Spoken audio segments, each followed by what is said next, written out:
Their interview was short and absurd. They had nothing in common but the English language, and tried by its help to express what neither of them understood. Charles saw in Helen the family foe. He had singled her out as the most dangerous of the Schlegels, and, angry as he was, looked forward to telling his wife how right he had been. His mind was made up at once. The girl must be got out of the way before she disgraced them farther. If occasion offered, she might be married to a villain, or, possibly, to a fool. But this was a concession to morality. It formed no part of his main scheme.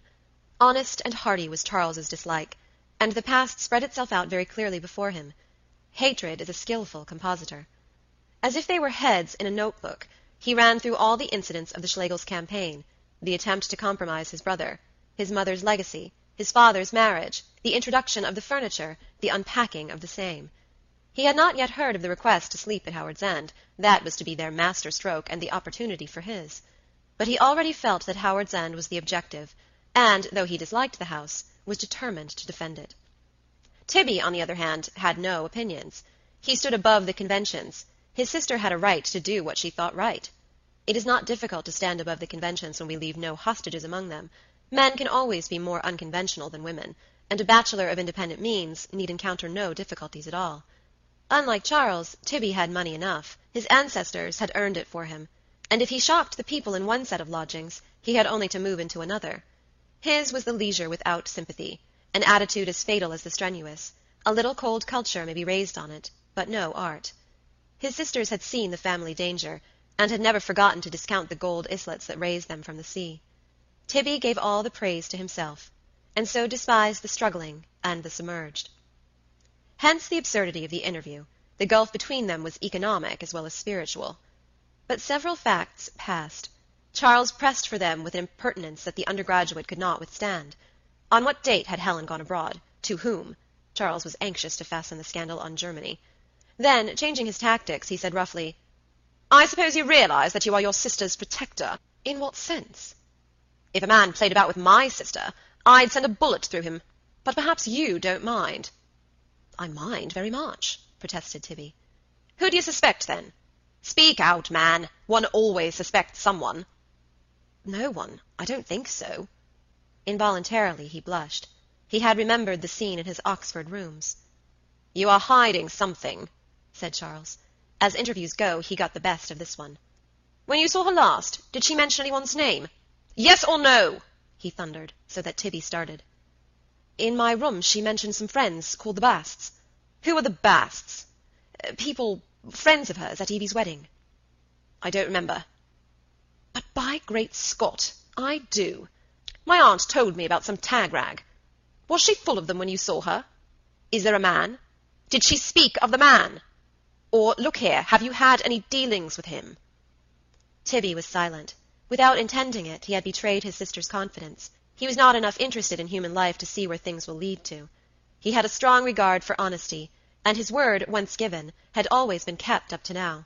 He was deeply vexed, not only for the harm he had done Helen, but for the flaw he had discovered in his own equipment. "I see. You are in his confidence. They met at your rooms. Oh, what a family! What a family! God help the poor pater!" And Tibby found himself alone. End of chapter 39. Howards End, by E.M. Forster. Chapter 40. Leonard, he would figure at length in a newspaper report, but that evening he did not count for much. The foot of the tree was in shadow, since the moon was still hidden behind the house.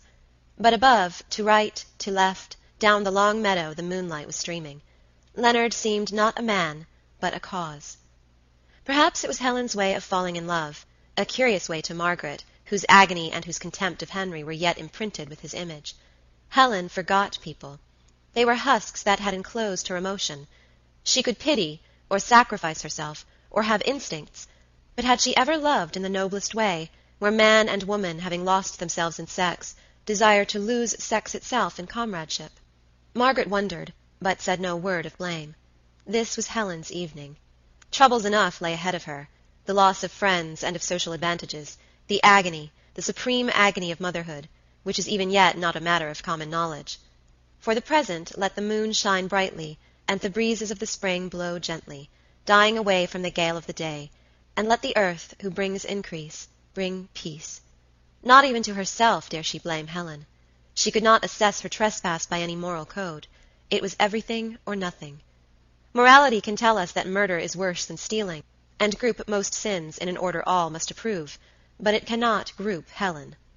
The surer its pronouncements on this point, the surer may we be that morality is not speaking. Christ was evasive when they questioned him.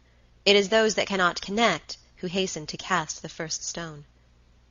This was Helen's evening, one at what cost, and not to be marred by the sorrows of others. Of her own tragedy, Margaret never uttered a word. "One isolates," said Helen slowly. "I isolated Mr. Wilcox from the other forces that were pulling Leonard downhill. Consequently, I was full of pity, and almost of revenge. For weeks I had blamed Mr. Wilcox only, and so when your letters came—" "I need never have written them," sighed Margaret. "They never shielded Henry. How hopeless it is to tidy away the past, even for others." "I did not know that it was your own idea to dismiss the Basts." "Looking back, that was wrong of me." "Looking back, darling, I know that it was right. It is right to save the man whom one loves. I am less enthusiastic about justice now. But we both thought you wrote at his dictation. It seemed the last touch of his callousness. Being very much wrought up by this time, and Mrs. Bast was upstairs. I had not seen her, and had talked for a long time to Leonard. I had snubbed him for no reason, and that should have warned me I was in danger. So when the notes came, I wanted us to go to you for an explanation. He said that he guessed the explanation. He knew of it, and you mustn't know. I pressed him to tell me. He said no one must know, it was something to do with his wife. Right up to the end we were Mr. Bast and Miss Schlegel. I was going to tell him that he must be frank with me when I saw his eyes, and guessed that Mr. Wilcox had ruined him in 2 ways, not 1. I drew him to me. I made him tell me. I felt very lonely myself. He is not to blame. He would have gone on worshipping me. I want never to see him again, though it sounds appalling. I wanted to give him money and feel finished. Oh, Meg, the little that is known about these things." She laid her face against the tree. "The little, too, that is known about growth. Both times it was loneliness, and the night, and panic afterwards. Did Leonard grow out of Paul?" Margaret did not speak for a moment. So tired was she that her attention had actually wandered to the teeth that had been thrust into the tree's bark to medicate it. From where she sat she could see them gleam. She had been trying to count them. "Leonard is a better growth than madness," she said. "I was afraid that you would react against Paul until you went over the verge." "I did react until I found poor Leonard. I am steady now. I shan't ever like your Henry, dearest Meg, or even speak kindly about him, but all that blinding hate is over. I shall never rave against Wilcoxes any more. I understand how you married him, and you will now be very happy." Margaret did not reply. "Yes," repeated Helen, her voice growing more tender. "I do at last understand." "Except Mrs. Wilcox, dearest, no one understands our little movements." "Because in death—" "I agree. Not quite. I feel that you and I and Henry are only fragments of that woman's mind. She knows everything. She is everything. She is the house, and the tree that leans over it. People have their own deaths as well as their own lives, and even if there is nothing beyond death, we shall differ in our nothingness. I cannot believe that knowledge such as hers will perish with knowledge such as mine. She knew about realities. She knew when people were in love, though she was not in the room. I don't doubt that she knew when Henry deceived her." "Good night, Mrs. Wilcox," called a voice. "Oh, good night, Miss Avery." "Why should Miss Avery work for us?" Helen murmured. "Why, indeed?" Miss Avery crossed the lawn and merged into the hedge that divided it from the farm. An old gap, which Mr. Wilcox had filled up, had reappeared, and her track through the dew followed the path that he had turfed over when he improved the garden and made it possible for games. "This is not quite our house yet," said Helen. "When Miss Avery called, I felt we are only a couple of tourists." "We shall be that everywhere, and forever." "But affectionate tourists." "But tourists who pretend each hotel is their home." "I can't pretend very long." said Helen. "Sitting under this tree one forgets, but I know that tomorrow I shall see the moon rise out of Germany. Not all your goodness can alter the facts of the case. Unless you will come with me." Margaret thought for a moment. In the past year she had grown so fond of England that to leave it was a real grief. Yet what detained her? No doubt Henry would pardon her outburst, and go on blustering and muddling into a ripe old age. But what was the good? She had just as soon vanish from his mind. "Are you serious in asking me, Helen? Should I get on with your Monica?" "You would not, but I am serious in asking you." "Still no more plans now, and no more reminiscences." They were silent for a little. It was Helen's evening. The present flowed by them like a stream. The tree rustled. It had made music before they were born, and would continue after their deaths, but its song was of the moment. The moment had passed. The tree rustled again. Their senses were sharpened, and they seemed to apprehend life. Life passed. The tree nestled again. "Sleep now," said Margaret. The peace of the country was entering into her. It has no commerce with memory, and little with hope. Least of all is it concerned with the hopes of the next 5 minutes. It is the peace of the present, which passes understanding. Its murmur came, now, and now, once more as they trod the gravel, and now as the moonlight fell upon their father's sword. They passed upstairs, kissed, and amidst the endless iterations fell asleep. The house had enshadowed the tree at first, but as the moon rose higher the two disentangled, and were clear for a few moments at midnight. Margaret awoke and looked into the garden.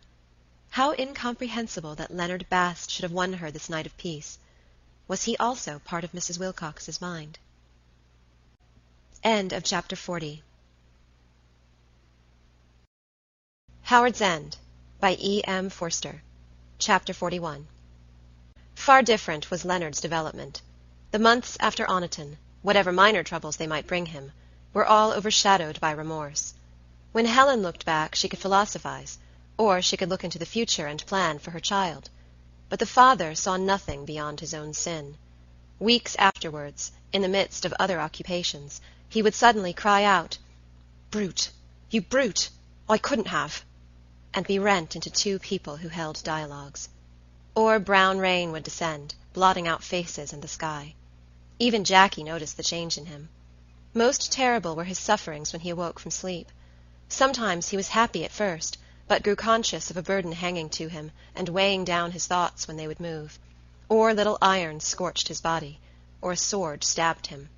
He would sit at the edge of his bed, holding his heart and moaning, "Oh, what shall I do? Whatever shall I do?" Nothing brought ease. He could put distance between him and the trespass, but it grew in his soul. Remorse is not among the eternal verities. The Greeks were right to dethrone her. Her action is too capricious, as though the Erinyes selected for punishment only certain men and certain sins. And of all means to regeneration, remorse is surely the most wasteful. It cuts away healthy tissues with the poisoned. It is a knife that probes far deeper than the evil. Leonard was driven straight through its torments, and emerged pure but enfeebled, a better man, who would never lose control of himself again, but also a smaller, who had less to control. Nor did purity mean peace. The use of the knife can become a habit as hard to shake off as passion itself, and Leonard continued to start with a cry out of dreams. He built up a situation that was far enough from the truth. It never occurred to him that Helen was to blame. He forgot the intensity of their talk, the charm that had been lent him by sincerity, the magic of Oniton under darkness and of the whispering river. Helen loved the absolute. Leonard had been ruined absolutely, and had appeared to her as a man apart, isolated from the world. A real man who cared for adventure and beauty, who desired to live decently and pay his way, who could have traveled more gloriously through life than the juggernaut car that was crushing him. Memories of Evie's wedding had warped her, the starched servants, the yards of uneaten food, the rustle of overdressed women, motor cars oozing grease on the gravel, rubbish on a pretentious band. She had tasted the lees of this on her arrival. In the darkness, after failure, they intoxicated her. She and the victim seemed alone in a world of unreality, and she loved him absolutely, perhaps for half an hour. In the morning she was gone. The note that she left, tender and hysterical in tone, and intended to be most kind, hurt her lover terribly. It was as if some work of art had been broken by him, some picture in the National Gallery slashed out of its frame. When he recalled her talents and her social position, he felt that the first passer-by had a right to shoot him down. He was afraid of the waitress and the porters at the railway station. He was afraid at first of his wife, though later he was to regard her with a strange new tenderness and to think, "There is nothing to choose between us, after all." The expedition to Shropshire crippled the Basts permanently. Helen, in her flight, forgot to settle the hotel bill, and took their return tickets away with her. They had to pawn Jackie's bangles to get home, and the smash came a few days afterwards. It is true that Helen offered him £5,000, but such a sum meant nothing to him. He could not see that the girl was desperately righting herself and trying to save something out of the disaster, if it was only £5,000. But he had to live somehow. He turned to his family and degraded himself to a professional beggar. There was nothing else for him to do. "A letter from Leonard," thought Blanche, his sister, "and after all this time." She hid it, so that her husband should not see, and when he had gone to his work read it with some emotion, and sent the prodigal a little money out of her dress allowance. "A letter from Leonard," said the other sister, Laura, a few days later. She showed it to her husband. He wrote a cruel, insolent reply, but sent more money than Blanche, so Leonard soon wrote to him again. And during the winter the system was developed. Leonard realized that they need never starve, because it would be too painful for his relatives. Society is based on the family, and the clever wastrel can exploit this indefinitely. Without a generous thought on either side, pounds and pounds passed. The donors disliked Leonard, and he grew to hate them intensely. When Laura censured his immoral marriage, he thought bitterly, "She minds that. What would she say if she knew the truth?" When Blanche's husband offered him work, he found some pretext for avoiding it. He had wanted work keenly at Oniton, but too much anxiety had shattered him. He was joining the unemployable. When his brother, the lay reader, did not reply to a letter, he wrote again, saying that he and Jackie would come down to his village on foot. He did not intend this as blackmail. Still, the brother sent a postal order, and it became part of the system. And so passed his winter and his spring. In the horror there are two bright spots. He never confused the past. He remained alive, and blessed are those who live, if it is only to a sense of sinfulness. The anodyne of muddledom, by which most men blur and blend their mistakes, never passed Leonard's lips. And if I drink oblivion of a day, so shorten I the stature of my soul. It is a hard saying, and a hard man wrote it, but it lies at the foot of all character. And the other bright spot was his tenderness for Jackie. He pitied her with nobility now, not the contemptuous pity of a man who sticks to a woman through thick and thin. He tried to be less irritable. He wondered what her hungry eyes desired, nothing that she could express, or that he or any man could give her. Would she ever receive the justice that is mercy, the justice for by-products that the world is too busy to bestow? She was fond of flowers, generous with money, and not revengeful. If she had borne him a child, he might have cared for her. Unmarried, Leonard would never have begged. He would have flickered out and died. But the whole of life is mixed. He had to provide for Jackie, and went down dirty paths that she might have a few feathers and dishes of food that suited her. One day he caught sight of Margaret and her brother. He was in St. Paul's. He had entered the cathedral partly to avoid the rain, and partly to see a picture that had educated him in former years. But the light was bad, the picture ill-placed, and time and judgment were inside him now. Death alone still charmed him, with her lap of poppies, on which all men shall sleep. He took one glance, and turned aimlessly away towards a chair. Then, down the nave, he saw Miss Schlegel and her brother. They stood in the fairway of passengers, and their faces were extremely grave. He was perfectly certain that they were in trouble about their sister. Once outside, and he fled immediately, he wished that he had spoken to them. What was his life? What were a few angry words, or even imprisonment? He had done wrong. That was the true terror. Whatever they might know, he would tell them everything he knew. He re-entered St. Paul's, but they had moved in his absence, and had gone to lay their difficulties before Mr. Wilcox and Charles. The sight of Margaret turned remorse into new channels. He desired to confess, and though the desire is proof of a weakened nature, which is about to lose the essence of human intercourse, it did not take an ignoble form. He did not suppose that confession would bring him happiness. It was rather that he yearned to get clear of the tangle. So does the suicide yearn. The impulses are akin, and the crime of suicide lies rather in its disregard for the feelings of those whom we leave behind. Confession need harm no one. It can satisfy that test. And though it was un-English, and ignored by our Anglican cathedral, Leonard had a right to decide upon it. Moreover, he trusted Margaret. He wanted her hardness now. That cold, intellectual nature of hers would be just, if unkind. He would do whatever she told him, even if he had to see Helen. That was the supreme punishment she would exact. And perhaps she would tell him how Helen was. That was the supreme reward. He knew nothing about Margaret, not even whether she was married to Mr. Wilcox, and tracking her out took several days.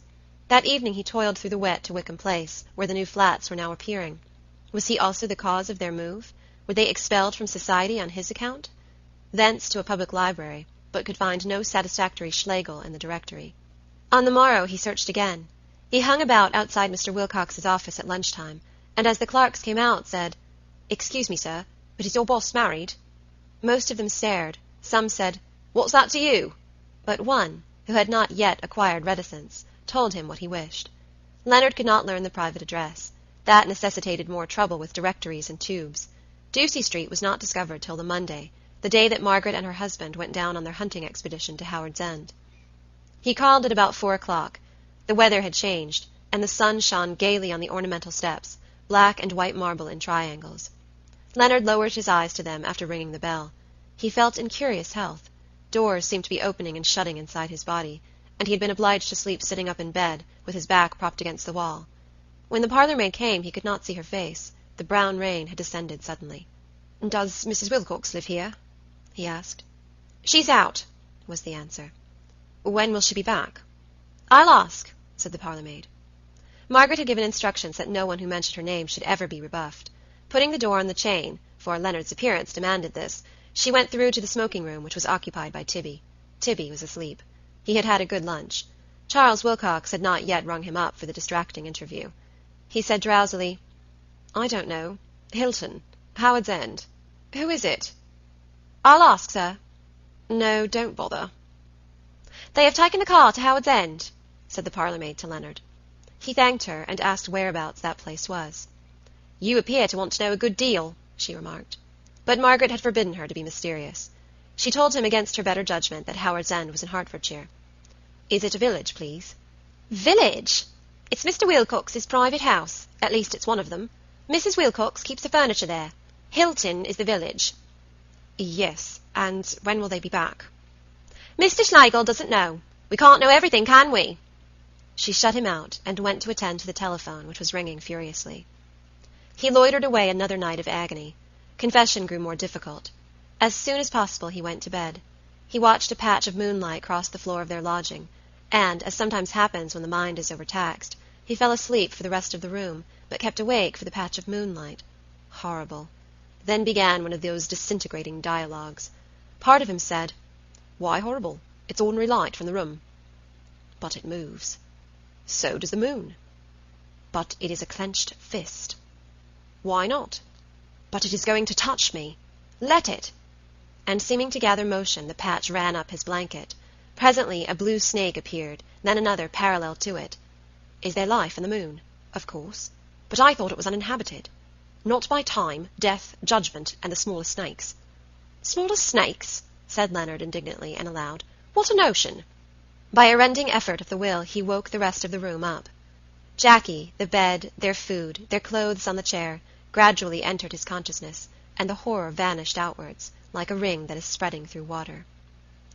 "I say, Jackie, I'm going out for a bit." She was breathing regularly. The patch of light fell clear of the striped blanket, and began to cover the shawl that lay over her feet. Why had he been afraid? He went to the window, and saw that the moon was descending through a clear sky. He saw her volcanoes, and the bright expanses that a gracious error has named seas. They paled, for the sun, who had lit them up, was coming to light the earth. Sea of serenity, sea of tranquillity, ocean of the lunar storms, merged into one lucent drop, itself to slip into the sempiternal dawn. And he had been afraid of the moon. He dressed among the contending lights and went through his money. It was running low again, but enough for a return ticket to Hilton. As it clinked, Jackie opened her eyes. "Hello, Len. What ho, Len?" "What ho, Jackie. See you again later." She turned over and slept. The house was unlocked, their landlord being a salesman at Covent Garden. Leonard passed out and made his way down to the station. The train, though it did not start for an hour, was already drawn up at the end of the platform, and he lay down in it and slept. With the first jolt he was in daylight. They had left the gateways of King's Cross and were under blue sky. Tunnels followed, and after each the sky grew bluer, and from the embankment at Finsbury Park he had his first sight of the sun. It rolled along behind the eastern smokes, a wheel, whose fellow was the descending moon, and as yet it seemed the servant of the blue sky, not its lord. He dozed again. Over Tewan Water it was day. To the left fell the shadow of the embankment and its arches. To the right Leonard saw up into the Tewan woods and towards the church, with its wild legend of immortality. 6 forest trees, that is a fact, grow out of one of the graves in Tewan churchyard. The grave's occupant, that is the legend, is an atheist, who declared that if God existed, 6 forest trees would grow out of her grave. These things in Hertfordshire, and farther afield lay the house of a hermit, Mrs. Wilcox had known him, who barred himself up, and wrote prophecies, and gave all he had to the poor. While, powdered in between, were the villas of business men, who saw life more steadily, though with the steadiness of the half-closed eye. Over all the sun was streaming, to all the birds were singing, to all the primroses were yellow and the speedwell blue, and the country, however they interpreted her, was uttering her cry of now. She did not free Leonard yet, and the knife plunged deeper into his heart as the train drew up at Hilton, but remorse had become beautiful. Hilton was asleep, or at the earliest, breakfasting. Leonard noticed the contrast when he stepped out of it into the country. Here men had been up since dawn. Their hours were ruled, not by a London office, but by the movements of the crops and the sun. That they were men of the finest type only the sentimentalist can declare. But they kept to the life of daylight. They are England's hope.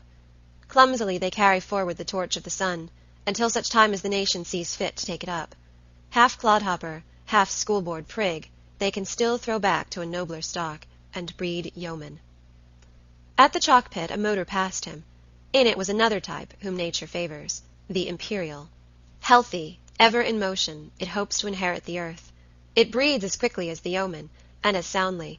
Strong is the temptation to acclaim it as a super-yeoman, who carries his country's virtue overseas. But the imperialist is not what he thinks or seems. He is a destroyer. He prepares the way for cosmopolitanism, and though his ambitions may be fulfilled, the earth that he inherits will be grey. To Leonard, intent on his private sin, there came the conviction of innate goodness elsewhere. It was not the optimism which he had been taught at school. Again and again must the drums tap, and the goblins stalk over the universe, before joy can be purged of the superficial. It was rather paradoxical, and arose from his sorrow. Death destroys a man, but the idea of death saves him. That is the best account of it that has yet been given. Squalor and tragedy can beckon to all that is great in us, and strengthen the wings of love. They can beckon, it is not certain that they will, for they are not love's servants, but they can beckon, and the knowledge of this incredible truth comforted him. As he approached the house, all thought stopped. Contradictory notions stood side by side in his mind. He was terrified, but happy; ashamed, but had done no sin. He knew the confession. Mrs. Wilcox, I have done wrong. But sunrise had robbed its meaning, and he felt rather on a supreme adventure. He entered a garden, steadied himself against a motor car that he found in it, found a door open and entered a house. Yes, it would be very easy. From a room to the left he heard voices, Margaret's amongst them. His own name was called aloud, and a man whom he had never seen said, "Oh, is he there? I am not surprised. I now thrash him within an inch of his life." "Mrs. Wilcox," said Leonard, "I have done wrong." The man took him by the collar and cried, "Bring me a stick." Women were screaming. A stick, very bright, descended. It hurt him, not where it descended, but in the heart. Books fell over him in a shower. Nothing had sense. "Get some water," commanded Charles, who had all through kept very calm. "He's shamming. Of course I only use the blade. Here, carry him out into the air." Thinking that he understood these things, Margaret obeyed him. They laid Leonard, who was dead, on the gravel. Helen poured water over him. "That's enough," said Charles. "Yes, murder's enough," said Miss Avery, coming out of the house with the sword. End of chapter 41. Howards End, by E.M. Forster. Chapter 42. When Charles left Ducie Street he had caught the first train home, but had no inkling of the newest development until late at night. Then his father, who had dined alone, sent for him, and in very grave tones inquired for Margaret. "I don't know where she is, Pater," said Charles. "Dolly kept back dinner nearly an hour for her." "Tell me when she comes in." Another hour passed. The servants went to bed, and Charles visited his father again, to receive further instructions. Mrs. Wilcox had still not returned. "I'll sit up for her as late as you like, but she can hardly be coming. Isn't she stopping with her sister at the hotel?" "Perhaps," said Mr. Wilcox thoughtfully. "Perhaps." "Can I do anything for you, sir?" "Not tonight, my boy." Mr. Wilcox liked being called sir. He raised his eyes and gave his son more open a look of tenderness than he usually ventured. He saw Charles as little boy and strong man in one. Though his wife had proved unstable, his children were left to him. After midnight he tapped on Charles's door. "I can't sleep," he said. "I had better have a talk with you and get it over." He complained of the heat. Charles took him out into the garden, and they paced up and down in their dressing-gowns. Charles became very quiet as the story unrolled. He had known all along that Margaret was as bad as her sister. "She will feel differently in the morning," said Mr. Wilcox, who had of course said nothing about Mrs. Bast. "But I cannot let this kind of thing continue without comment. I am morally certain that she is with her sister at Howards End. The house is mine, and, Charles, it will be yours, and when I say that no one is to live there, I mean that no one is to live there. I won't have it." He looked angrily at the moon. "To my mind, this question is connected with something far greater, the rights of property itself." "Undoubtedly," said Charles. Mr. Wilcox linked his arm in his son's, but somehow liked him less as he told him more. "I don't want you to conclude that my wife and I had anything of the nature of a quarrel. She was only overwrought, as who would not be? I shall do all that I can for Helen, but on the understanding that they clear out of the house at once. Do you see? That is a sine qua non." "Then at 8 tomorrow I may go up in the car?" "8 or earlier. Say that you are acting as my representative, and of course use no violence, Charles." On the morrow, as Charles returned, leaving Leonard dead upon the gravel, it did not seem to him that he had used violence. Death was due to heart disease. His stepmother herself had said so, and even Miss Avery had acknowledged that he had only used the flat of the sword. On his way through the village he informed the police, who thanked him, and said there must be an inquest. He found his father in the garden, shading his eyes from the sun. "It has been pretty horrible," said Charles gravely. "They were there, and they had the man up there with them too." "What? What man?" "I told you last night. His name was Bast." "My God, is it possible?" said Mr. Wilcox. "In your mother's house? Charles, in your mother's house?" "I know, Pater. That was what I felt. As a matter of fact, there is no need to trouble about the man. He was in the last stages of heart disease, and just before I could show him what I thought of him, he went off. The police are seeing about it at this moment." Mr. Wilcox listened attentively. "I got up there, it couldn't have been more than 7:30. The Avery woman was lighting a fire for them. They were still upstairs. I waited in the drawing-room. We were all moderately civil and collected, though I had my suspicions. I gave them your message, and Mrs. Wilcox said, 'Oh, yes, I see, yes,' in that way of hers." "Nothing else?" "I promised to tell you, with her love, that she was going to Germany with her sister this evening. That was all we had time for." Mr. Wilcox seemed relieved. "Because by then I suppose the man got tired of hiding, for suddenly Mrs. Wilcox screamed out his name. I recognized it, and I went for him in the hall. Was I right, Pater? I thought things were going a little too far." "Right, my dear boy? I don't know. But you would have been no son of mine if you hadn't. Then he did just crumple up, as you said." He shrunk from the simple word. "He caught hold of the bookcase, which came down over him. So I merely put the sword down and carried him into the garden. We all thought he was shamming. However, he's dead, right enough. Awful business." "Sword?" cried his father, with anxiety in his voice. "What sword? Whose sword?" "A sword of theirs." "What were you doing with it?" "Well, didn't you see, Pater, I had to snatch up the first thing handy. I hadn't a riding whip or stick. I caught him once or twice over the shoulders with the flat of their old German sword." "Then what?" "He pulled over the bookcase, as I said, and fell," said Charles, with a sigh. It was no fun doing errands for his father, who was never quite satisfied. "But the real cause was heart disease. Of that you're sure?" "That or a fit. However, we shall hear more than enough at the inquest on such unsavoury topics." They went into breakfast. Charles had a racking headache, consequent on motoring before food. He was also anxious about the future, reflecting that the police must detain Helen and Margaret for the inquest, and ferret the whole thing out. He saw himself obliged to leave Hilton. One could not afford to live near the scene of a scandal.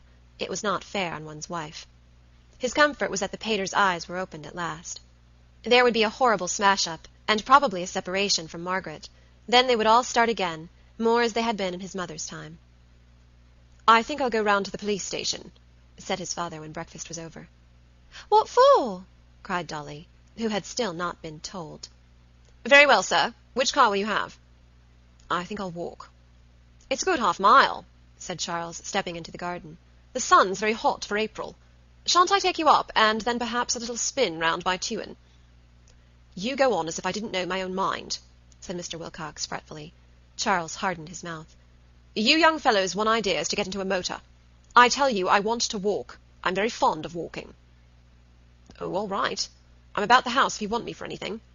I thought of not going up to the office today, if that is your wish." "It is indeed, my boy," said Mr. Wilcox, and laid a hand on his sleeve. Charles did not like it. He was uneasy about his father, who did not seem himself this morning. There was a petulant touch about him, more like a woman. Could it be that he was growing old? The Wilcoxes were not lacking in affection. They had it royally, but they did not know how to use it. It was the talent in the napkin, and for a warm-hearted man, Charles had conveyed very little joy. As he watched his father shuffling up the road, he had a vague regret, a wish that something had been different somewhere, a wish, though he did not express it thus, that he had been taught to say "I" in his youth. He meant to make up for Margaret's defection, but knew that his father had been very happy with her until yesterday. How had she done it? By some dishonest trick, no doubt, but how? Mr. Wilcox reappeared at 11, looking very tired. There was to be an inquest on Leonard's body tomorrow, and the police required his son to attend. "I expected that," said Charles. "I shall naturally be the most important witness there." End of chapter 42. Howards End, by E.M. Forster. Chapter 43. Out of the turmoil and horror that had begun with Aunt Julie's illness, and was not even to end with Leonard's death, it seemed impossible to Margaret that healthy life should re-emerge. Events succeeded in a logical, yet senseless train. People lost their humanity, and took values as arbitrary as those in a pack of playing cards. It was natural that Henry should do this, and cause Helen to do that, and then think her wrong for doing it. Natural that she herself should think him wrong. Natural that Leonard should want to know how Helen was, and come, and Charles be angry with him for coming. Natural, but unreal. In this jangle of causes and effects, what had become of their true selves? Here Leonard lay dead in the garden, from natural causes. Yet life was a deep, deep river, death a blue sky.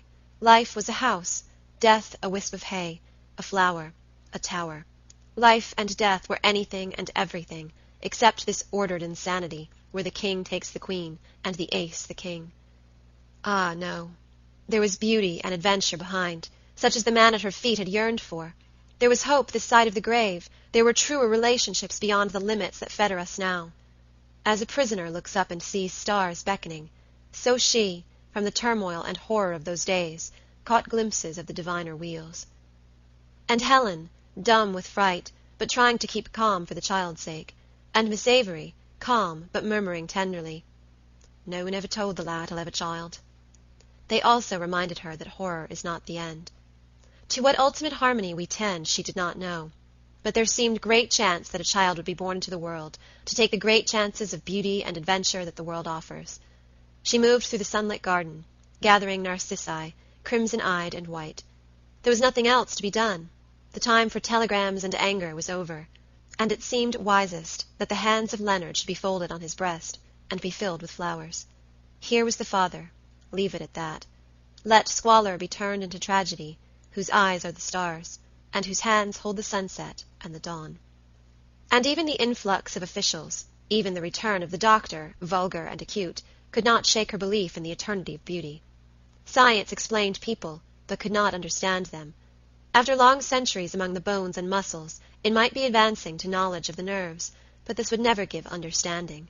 One could open the heart to Mr. Mansbridge and his sort without discovering its secrets to them, for they wanted everything down in black and white, and black and white was exactly what they were left with. They questioned her closely about Charles. She never suspected why. Death had come, and the doctor agreed that it was due to heart disease. They asked to see her father's sword. She explained that Charles's anger was natural, but mistaken. Miserable questions about Leonard followed, all of which she answered unfalteringly. Then back to Charles again. "No doubt Mr. Wilcox may have induced death," she said. "But if it wasn't one thing, it would have been another, as you yourselves know." At last they thanked her, and took the sword and the body down to Hilton. She began to pick up the books from the floor. Helen had gone to the farm. It was the best place for her, since she had to wait for the inquest. Though, as if things were not hard enough, Madge and her husband had raised trouble. They did not see why they should receive the offscourings of Howards End. And of course they were right. The whole world was going to be right, and simply avenge any brave talk against the conventions. "Nothing matters," the Schlegels had said in the past, "except one's self-respect and that of one's friends." When the time came, other things mattered terribly. However, Madge had yielded, and Helen was assured of peace for one day and night, and tomorrow she would return to Germany. As for herself, she determined to go too. No message came from Henry. Perhaps he expected her to apologize. Now that she had time to think over her own tragedy, she was unrepentant. She neither forgave him for his behavior nor wished to forgive him. Her speech to him seemed perfect. She would not have altered a word. It had to be uttered once in a life, to adjust the lopsidedness of the world. It was spoken not only to her husband, but to thousands of men like him, a protest against the inner darkness in high places that comes with a commercial age. Though he would build up his life without hers, she could not apologize. He had refused to connect on the clearest issue that can be laid before a man, and their love must take the consequences. No, there was nothing more to be done. They had tried not to go over the precipice, but perhaps the fall was inevitable. And it comforted her to think that the future was certainly inevitable. Cause and effect would go jangling forward to some goal, doubtless, but to none that she could imagine. At such moments the soul retires within, to float upon the bosom of a deeper stream, and has communion with the dead, and sees the world's glory not diminished, but different in kind to what she has supposed. She alters her focus until trivial things are blurred. Margaret had been tending this way all the winter. Leonard's death brought her to the goal. Alas, that Henry should fade away as reality emerged, and only her love for him should remain clear, stamped with his image like the cameos we rescue out of dreams. With unfaltering eye she traced his future. He would soon present a healthy mind to the world again, and what did he or the world care if he was rotten at the core? He would grow into a rich, jolly old man, at times a little sentimental about women, but emptying his glass with anyone.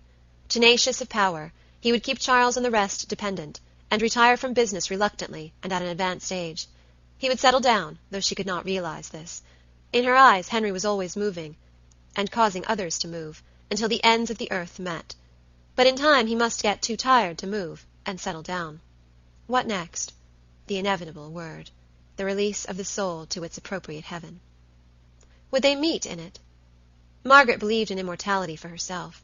An eternal future had always seemed natural to her. And Henry believed in it for himself. Yet would they meet again? Are there not rather endless levels beyond the grave, as the theory that he had censured teaches? And his level, whether higher or lower, could it possibly be the same as hers? Thus gravely meditating, she was summoned by him. He sent up Crane in the motor. Other servants passed like water, but the chauffeur remained, though impertinent and disloyal. Margaret disliked Crane, and he knew it. "Is it the keys that Mr. Wilcox wants?" she asked. "He didn't say, madam." "You haven't any note for me?" "He didn't say, madam." After a moment's thought she locked up Howards End. It was pitiable to see in it the stirrings of warmth that would be quenched forever. She raked out the fire that was blazing in the kitchen, and spread the coals in the gravelled yard. She closed the windows and drew the curtains. Henry would probably sell the place now. She was determined not to spare him, for nothing new had happened as far as they were concerned. Her mood might never have altered from yesterday evening. He was standing a little outside Charles's gate, and motioned the car to stop. When his wife got out, he said hoarsely, "I prefer to discuss things with you outside." "It will be more appropriate in the road, I am afraid," said Margaret. "Did you get my message?" "What about?" "I am going to Germany with my sister. I must tell you now that I shall make it my permanent home.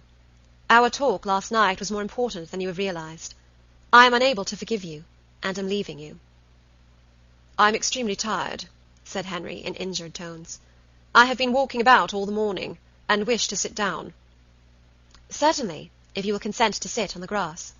The Great North Road should have been bordered all its length with glebe. Henry's kind had filched most of it. She moved to the scrap opposite, wherein were the 6 hills. They sat down on the farther side, so that they could not be seen by Charles or Dolly. "Here are your keys," said Margaret. She tossed them towards him. They fell on the sunlit slope of grass, and he did not pick them up.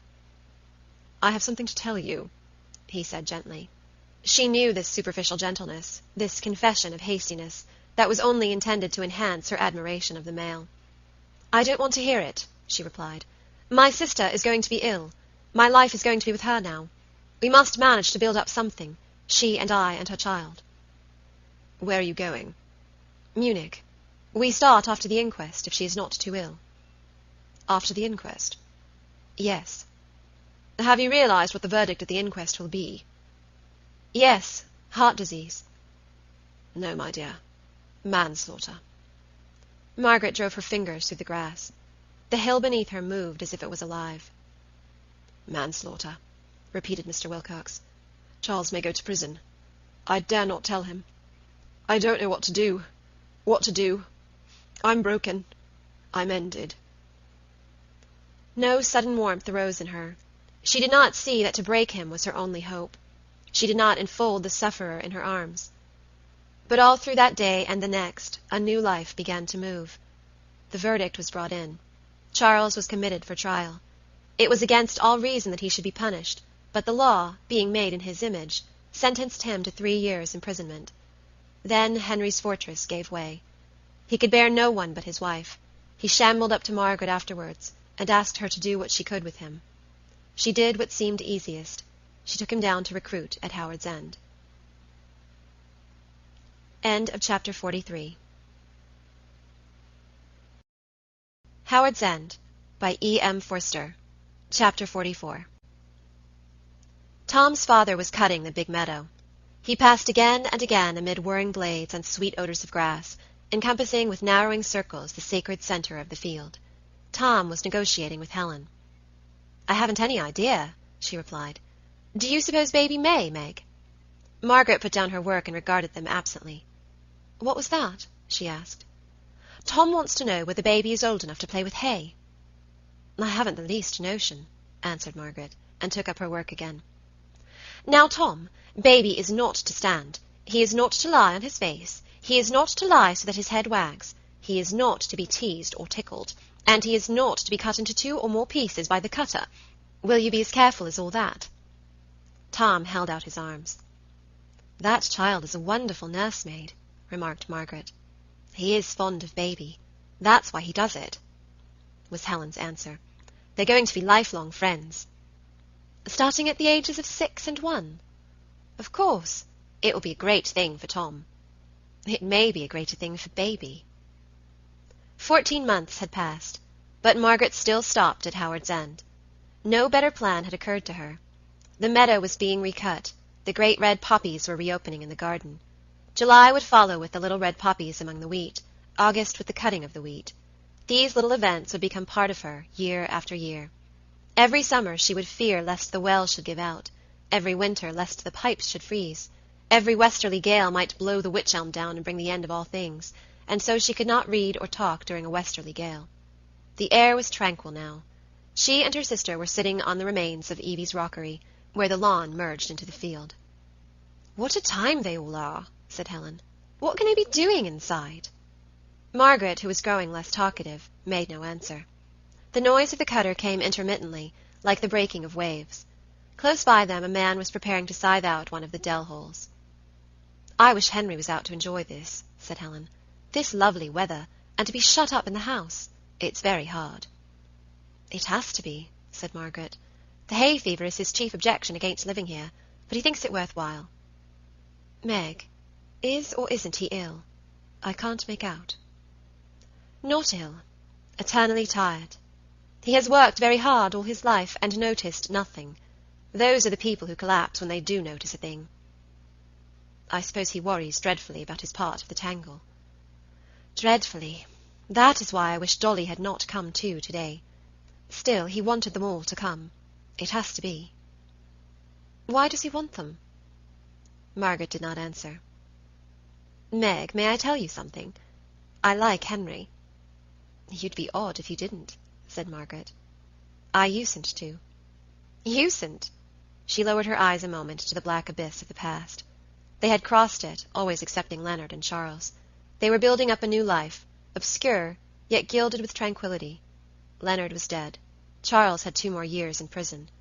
One usedn't always to see clearly before that time. It was different now. I like Henry because he does worry. And he likes you because you don't. Helen sighed.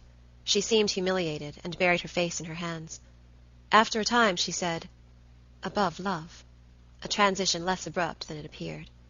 Margaret never stopped working. I mean a woman's love for a man. I supposed I should hang my life onto that once, and was driven up and down and about as if something was worrying through me. But everything is peaceful now. I seem cured. That Herr Forstmeister, whom Frida keeps writing about, must be a noble character, but he doesn't see that I shall never marry him or anyone. It isn't shame or mistrust of myself. I simply couldn't. I'm ended.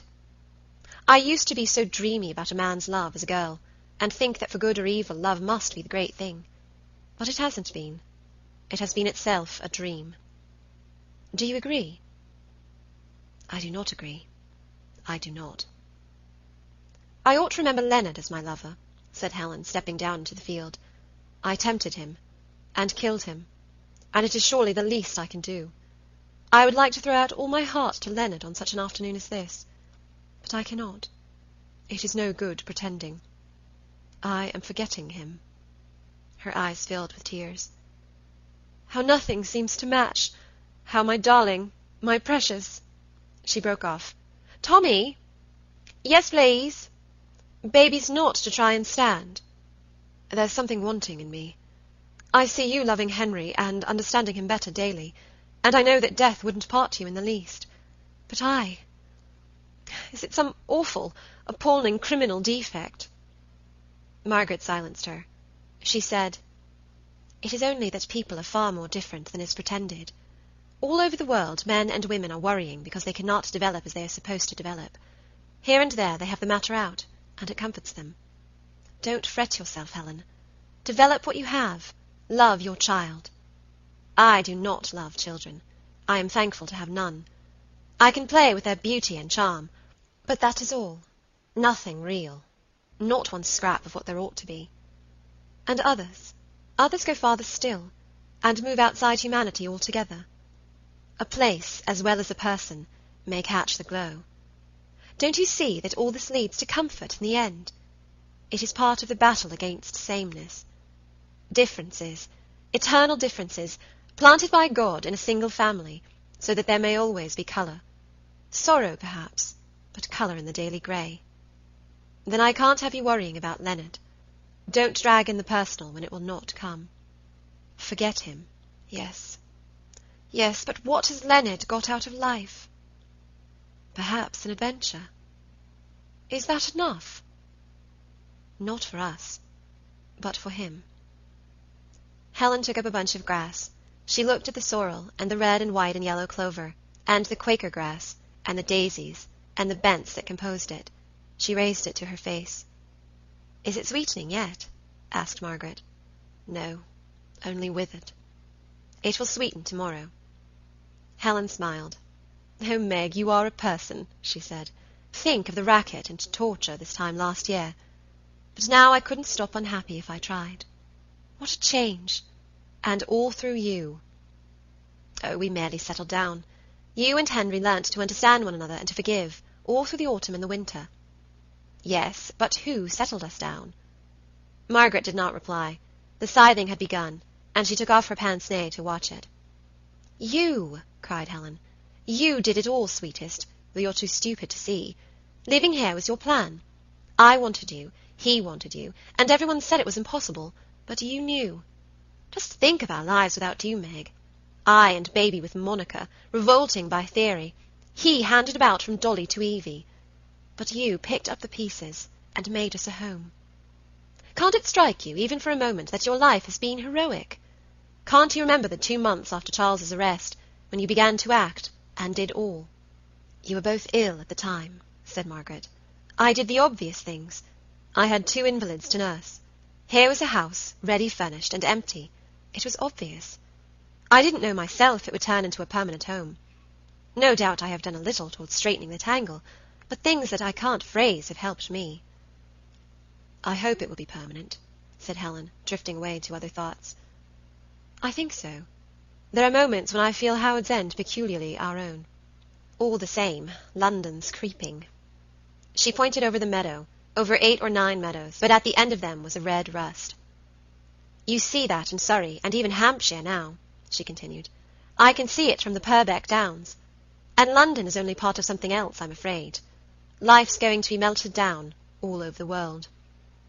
Margaret knew that her sister spoke truly. Howards End, Oniton, the Purbeck Downs, the Oderberge were all survivals, and the melting pot was being prepared for them. Logically, they had no right to be alive. One's hope was in the weakness of logic. Were they possibly the earth beating time? "Because a thing is going strong now, it need not go strong forever," she said. "This craze for motion is only set in during the last 100 years. It may be followed by a civilization that won't be a movement, because it will rest on the earth. All the signs are against it now, but I can't help hoping. And very early in the morning in the garden, I feel that our house is the future as well as the past." They turned and looked at it. Their own memories colored it now, for Helen's child had been born in the central room of the 9. Then Margaret said, "Oh, take care," for something moved behind the window of the hall, and the door opened. "The conclave's breaking at last. I'll go." It was Paul. Helen retreated with the children far into the field. Friendly voices greeted her. Margaret rose to encounter a man with a heavy black moustache. "My father has asked for you," he said with hostility.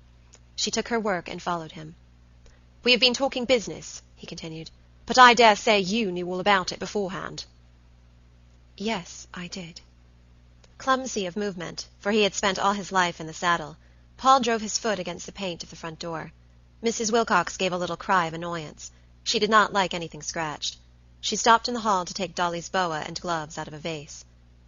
Her husband was lying in a great leather armchair in the dining-room, and by his side, holding his hand rather ostentatiously, was Evie. Dolly, dressed in purple, sat near the window. The room was a little dark and airless. They were obliged to keep it like this until the carting of the hay. Margaret joined the family without speaking.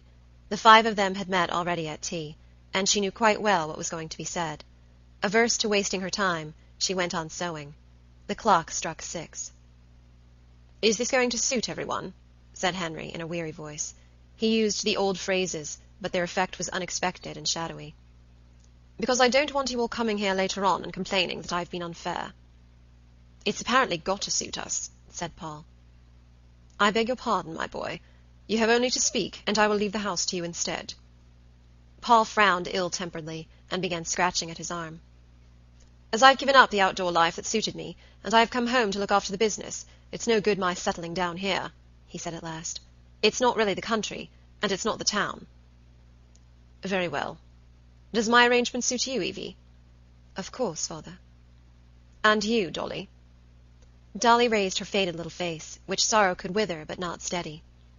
"Perfectly splendidly," she said. "I thought Charles wanted it for the boys, but last time I saw him he said no, because we cannot possibly live in this part of England again. Charles says we ought to change our name, but I cannot think what to, for Wilcox just suits Charles and me, and I can't think of any other name." There was a general silence. Dolly looked nervously round, fearing that she had been inappropriate. Paul continued to scratch his arm. "Then I leave Howards End to my wife, absolutely," said Henry, "and let everyone understand that. And after I am dead, let there be no jealousy and no surprise." Margaret did not answer. There was something uncanny in her triumph. She, who had never expected to conquer anyone, had charged straight through these Wilcoxes and broken up their lives. "In consequence, I leave my wife no money," said Henry. "That is her own wish. All that she would have had will be divided among you. I am also giving you a great deal in my lifetime, so that she may be independent of me. That is her wish, too.